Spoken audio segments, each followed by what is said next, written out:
Hi guys, welcome back to the Colour Cave. My name's Jem and I like to play with art stuff. It is Scrawlr challenge time. I have an interesting box this month, and if you would like to see the contents of the box, you can click the card which I'm going to put up for you just now and you can see what's in it. After much discussion with viewers and subscribers, I have decided to bend the rules this month. Normally I am quite strict, and when I do the Scrawlr challenge, I use only the contents of the box to create the picture that goes with the prompt that's provided. In this month's box were a set of Derwent Graphitint pencils, which are basically graphite pencils with a hint of colour in them, but they are also water soluble as well. And I felt it was a shame to not be able to get the full impact of those pencils, as there was no water brush or even paintbrush provided in the Scrawlrbox. So I took the decision, after everyone telling me it was okay to do it and it's not cheating, I have included my own supplies just so that I can activate those pencils to get the full effect of them for my picture. So I'm just going to grab everything together and we can get going. In addition to the supplies in the box, you can see here that I have a little glass jar that I have sharpened all the Derwent pencils into using the sharpener that came in the subscription box. I also have my 3 Zig water brushes, one large, one medium and one small, just to use as I saw fit.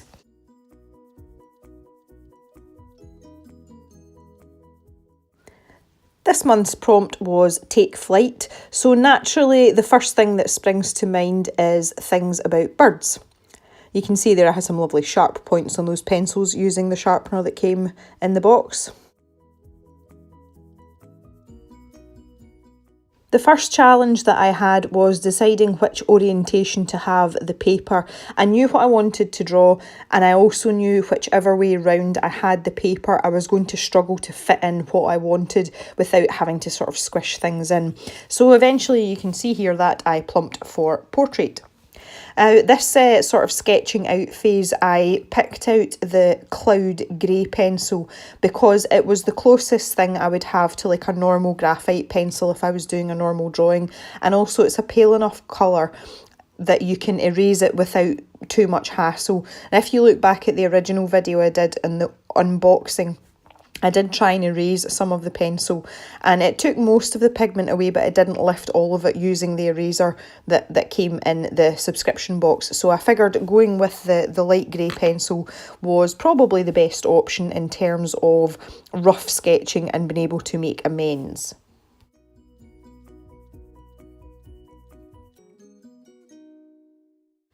As is standard practice with all my drawings, I'm going through the rough sort of mapping out stage here and just using basic geometric shapes to make sure my proportions and placement is correct before I start doing any sort of serious work with these pencils.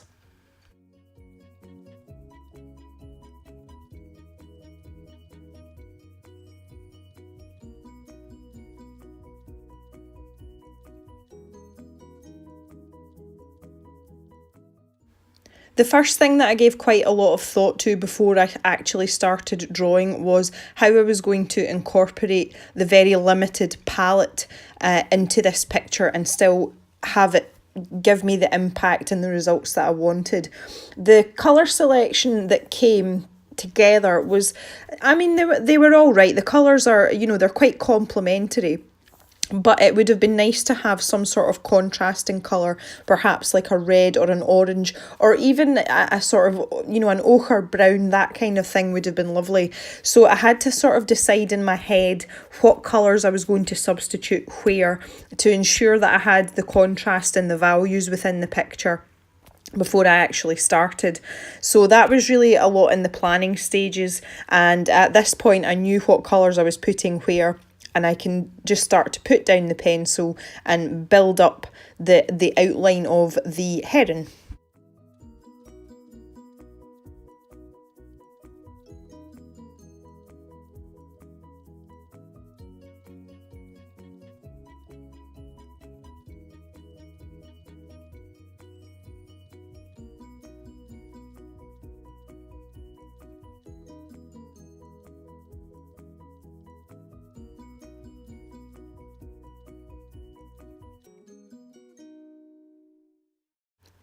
When I started sketching out my image, one of the things that I was trying to incorporate was that split second before a bird takes off. Now, normally if you look at any sort of winged creature, when they are waddling about or wandering about on the ground, all their wings and feathers tend to be tucked in close to their bodies and against their tail. So one of the things that I did to try and capture that, you know, that moment before flight was the displaying of the feathers outward from the body. The other thing that creatures normally do, well, I say creatures, I mean birds, when they're just about to take off, they tend to stretch their heads and their necks out forwards because of the limitations of the orientation of the paper. I had to settle for a normal resting position for our heron friend.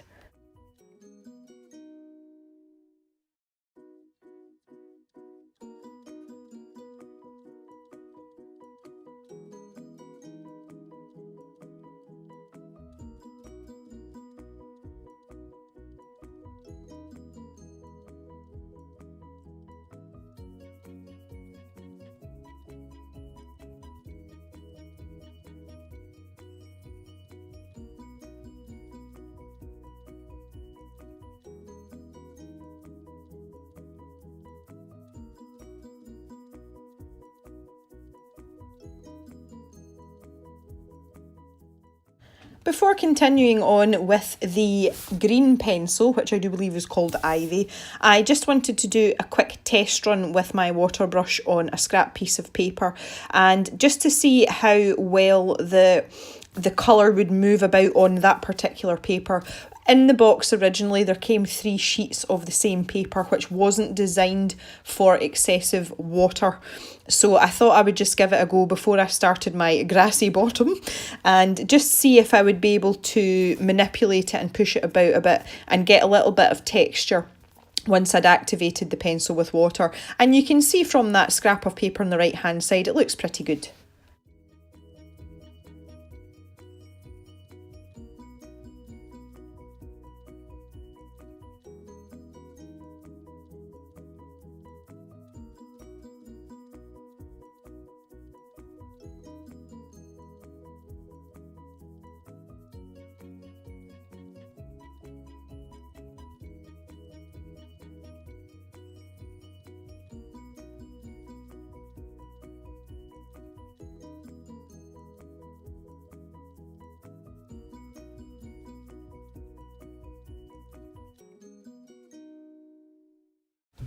So at this stage I was relatively happy with my basic outline for my heron. I think I'll call him Harry.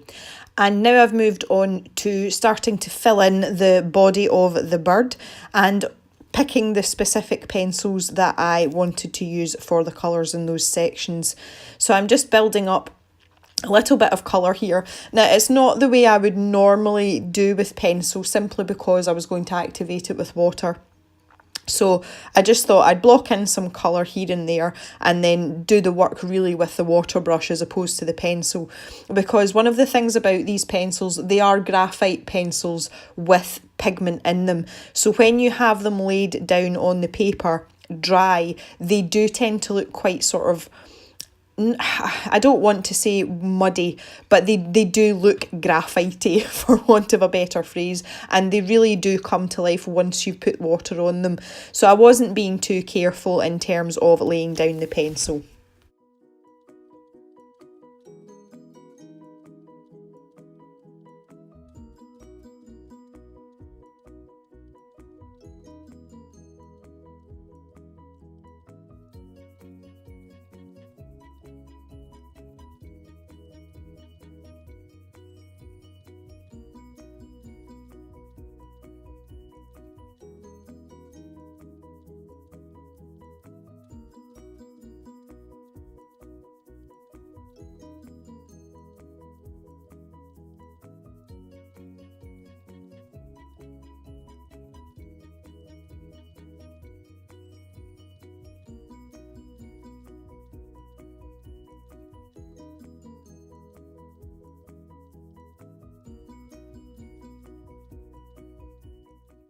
And this is where the fun really started. I'd laid down some quite heavy pencil lines to define the edge of each of the feathers of Harry.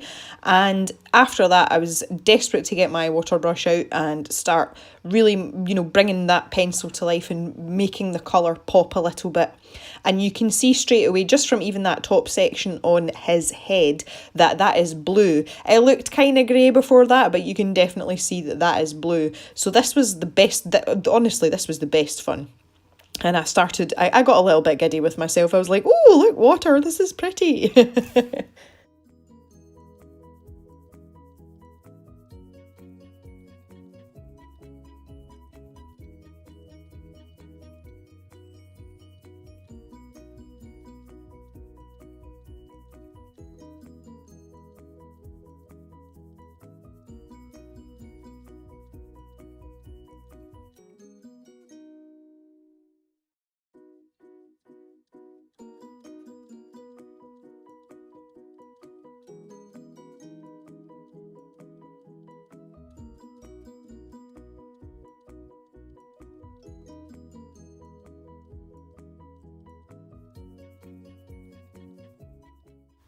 The heavy pencil lines that I had put down for those feathers turned out beautifully when I added water to them. And all I've done there was start to pull the colour out from that initial hard line.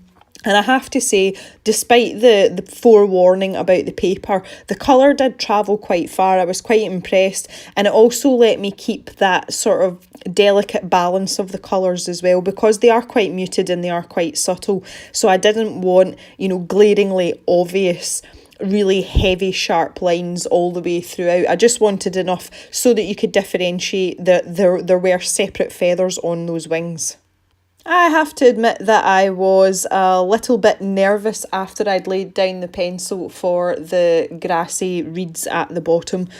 I didn't think that the pencil was going to cut the mustard, and I thought it was going to be really sort of washed out looking. So you can imagine my relief when I took my large tip water brush to it and the green really started to come out. And that's one thing I will say, I'm really glad that I chose to incorporate the water brushes into this challenge, because these pencils really don't show their true potential until water is added to them. Otherwise, they're just like really wishy-washy graphite pencils.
Aside from Harry Herring's eye, this was the first time that I had used the black pencil in any sort of capacity, which was called Midnight Black.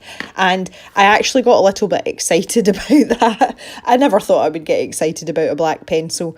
But as I was laying it down, I realised how much depth I could get, which was quite important on that belly part of Harry the Herring. And I just wanted to get a little bit of sort of 3D...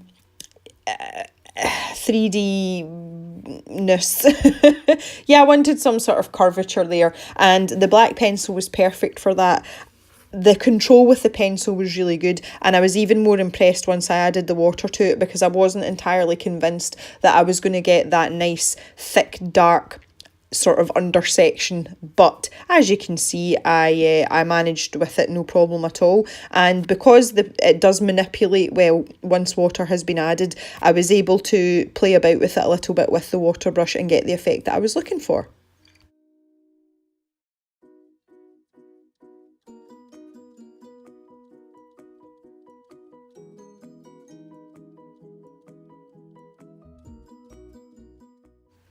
Seeing as my grassy bottom had dried, I decided to go back in with the green pencil again, just to add a little bit of definition to some of those blades of grass. And I just really simply flicked the pencil up and over, just sort of randomly. And it just helped to give a bit of sharpness to the picture and a little bit of depth to the grass as well. Much as I like the effect with the water brush of the grass, I just felt that it needed a little bit extra. I think if I'd spent a little bit more time on the picture, I could have used that technique elsewhere just to sharpen things up a bit. But everything's a learning curve, and I will probably do that more in future if I have the patience to let the water dry. It was at this point that I had taken a step back and looked at my picture, and I realised that the bodily proportions of Harry the Heron were out in comparison to his legs and his neck, and I think it was in my bid to try and squeeze him into the picture. In retrospect, I would probably have picked a different head angle perhaps, and have his neck and his head reclined more towards his back in order to fit the full length of his body in. So really after this point I'd started to panic a bit, and I was trying to lengthen out his torso without having it off the side of the paper. So that was a bit of a fail, but again, it's one of these things you learn as you go along, and in terms of proportions, it's something that I won't do again. So I did my best to sort of stretch that out a little bit, and it has impacted the final picture, but as I say, it's just a lesson learned.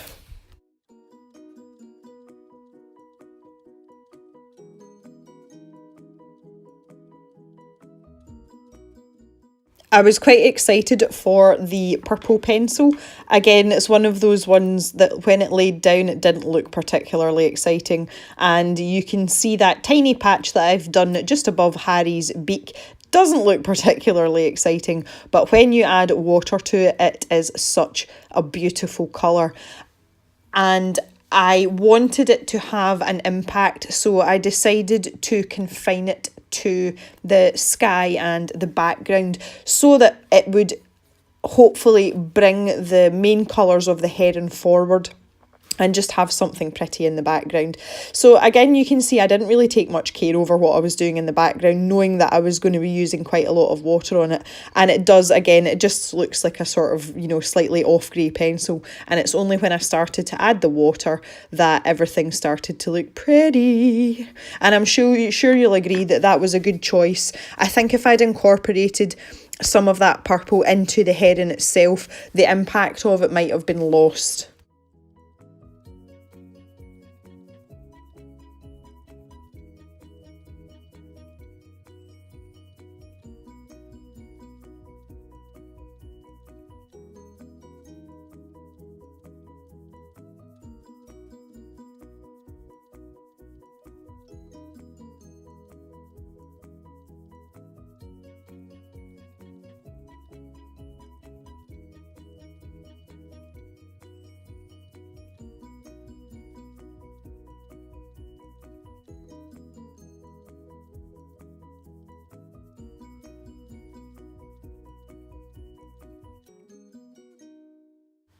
The legs and the beak were the two areas where I really, really felt the pinch of having that limited palette. And I really would have liked to have some sort of red or orange, because that would have been fantastic. However, in the grand tradition of the Scrawlr challenge, I had to decide that I just substitute it for something else. And having used the black so little in the picture, I decided I would go with that. I just felt the blue it might have been a bit overused if I'd used it for legs as well. And I just wanted to give that impression of the legs rather than being, very sort of intricate and technically correct. And again, I think it sort of balances out, because the only other place where I've used that black pencil heavily is the eye. So that balances the top half and the bottom half of the picture as well quite nicely. And again, I just softened up the edges with the water brush just so that it wasn't quite so harsh.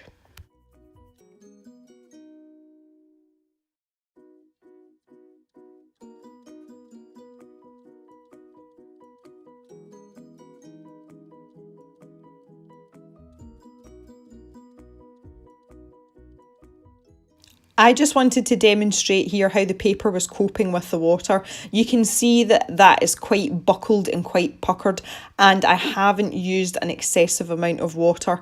I did find that the paper was struggling quite considerably. If I was going to use these pencils again, I wouldn't necessarily use watercolour paper, but definitely a good quality mixed media paper. I have the Faber-Castell mixed media paper, which I think would cope quite well with these pencils without having as much buckling in the paper.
So there we have the finished article, Harry Herring. I was quite pleased with how it turned out, aside from his slightly short-bodiedness, but we'll let that one pass.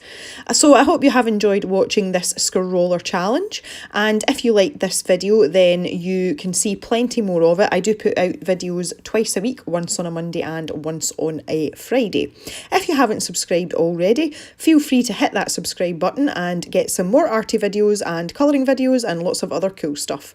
Also, we always appreciate a thumbs up, because thumbs up help the channel. Nice to see you guys.